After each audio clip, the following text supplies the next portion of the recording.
We're here in ASUS's booth at CES 2023, and they have some insane laptops here. Look at this. It's an OLED display that uses lenticular lenses to create a 3D image. And we're not even going to look at that one first. For the new Asus ZenBook Pro 16X OLED, this thing has gone from quite fast to an absolute monster. They have what is basically HBM here. So like in general, not a fan of soldered RAM, but if you're gonna do it, Asus has done it right. Look at this. So on the old one, you'd have your memory kind of just over here, super far away. Look at that, there's like a whole finger's width right there. But Asus's engineers have spent heaps of time with Intel, and the RAM's right there. Look, it could not physically be closer to the CPU. And the results of that are insane. This right here gets up to 7,500 mega transfers per second. Do you realize how fast that is? I don't really, but it says 8.9 times faster right there. So I think they did a pretty good job.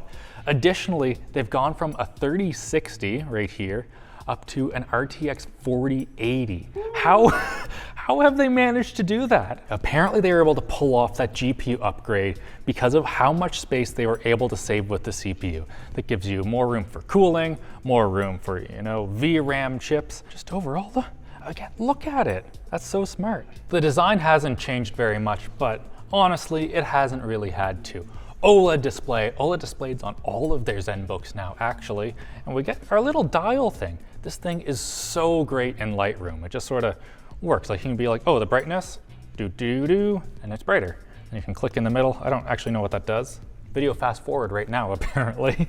And in order to get that cooling that I was mentioning before, look at this. Oh, so cool. This thing even has RGB. That's not what I was expecting to see in a professional laptop, but what I was expecting, or at least hoping to see, full-size SD card reader. Absolutely love that for photo editing laptops. Headphone microphone combo jack, HDMI 2.1, 2.1, excellent. And also USB Type A and 2 Thunderbolts. They did want me to mention though, you can turn off the unicorn vomit on the keyboard. Also, while we're here, it feels really good. I'm not surprised, it's the same one that we already saw that felt really good before. It is pretty interesting though to type on like a angled keyboard on a laptop. They just wanted me to mention 2.4 times faster video editing, 1.7 times faster 3D rendering. Not surprising, 3060 to a 4080, this thing is an absolute beast. But maybe you don't want something that's quite this powerful. Well, we have the ZenBook Pro 14 OLED. You don't get the full little dial-y chum, over here, but I do appreciate that they added it there. And apparently it still works as a trackpad there just fine. I've seen stuff like this before where it works terribly over something like that, but this tracks really well over that. Good job, guys. Now, of course, like all the ZenBooks, you have the option for one of these beautiful OLED displays. So I'm guessing color calibrated from the factory, DCI-P3, 100%, perfect blacks, all of that stuff. OLED screen, they're nodding, yes, perfect. This is the one that I would actually want, and it comes with up to a 4070. Now with a total TDP of 105 watts, this is probably not going to be a gaming beast, but at the same time, it doesn't need to be, and it is very light. 1.65 kilograms apparently, and I believe that. It's very well built too. Look at this, I'm kind of giving it right now, and it's barely yielding. As is expected, the keyboard's great, but one thing that you might have noticed, oh, wow, that's pretty gross. I am very sweaty. This is the end of the day. There's just, look at that. Oh, Ew. Ew. They have a solution for that too. This is the all-new ZenBook 14X OLED, and on it they have a plasma ceramic coating. Look at this. You just saw how absolutely disgusting I am. Nothing at all. Look at, it's the fingerprint rejector 10,000. I love it. Okay, we're starting to get some stuff.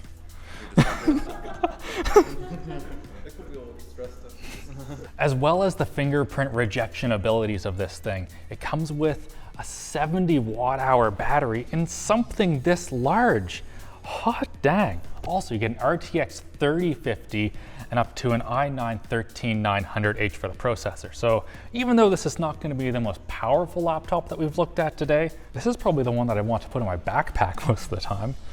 Just feels so light and nice. And of course, it has an OLED display. They've even managed to get pretty good I/O on this thing despite its size. So USB Type A over on this side, Thunderbolt 4, another Thunderbolt 4, headphone microphone combo jack, and HDMI 2.1. 2.1? Excellent. Oh, I love that people are finally getting HDMI 2.1 on everything. You want to be able to do your 4K TV from your laptop. You can. If you don't need quite this much performance though, they do have a 2-in-1 version. Now, it's only up to an i7, but it does this. This one have the ceramic coating too? Excellent. Oh, it does. So even if you're flipping it around all day, it doesn't get all that gross. And of course, we have an OLED display. But we're finally gonna do it, guys. We're gonna talk about that OLED display that you all want to see. This right here is the CES Wow Everyone with the Tech Demo Special. It's the StudioBook 16 3D OLED. So they have lenticular lenses in here, and by having the horizontal resolution, I don't know how they do it, but they send the image to one eye and the other by using these cameras up here to track where you're at. So like if you see I'm moving around, I'm able to see that in 3D the whole time. So cool, David. I'm sorry that you can't see it at all, but you sort of can. So if I take this pen right here, they have a little demo set up. So if I pick up this hand right here and move it, you can see it's sort of coming out of the display right there. And for me, it looks like it exists right here. It's so weird.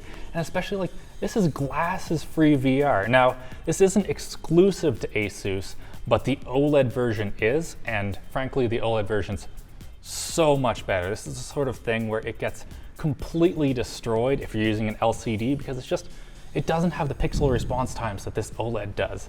But here, oh, pure blacks as well. Now, I'm sure what you're wondering, 3D things, do they exist for this right now?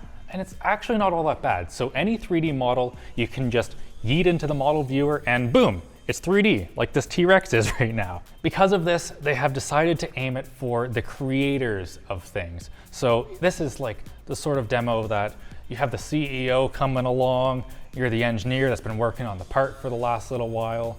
It's not gonna look all that impressive in 2D, but you chuck it in 3D, it's like, oh wow, look at that part. Also, any sort of like 3D video, it just works. A lot of VR games also will work. You just need to make sure that it works with the controller because obviously, I don't know, you wouldn't want to like use that as a VR headset. But what you would definitely want to do is thank Asus for sponsoring this video. So thanks for watching this video. Hit like, get subscribed, and if you want to watch something else, I don't know, this is our last CES video. Watch something maybe not CES now. See ya.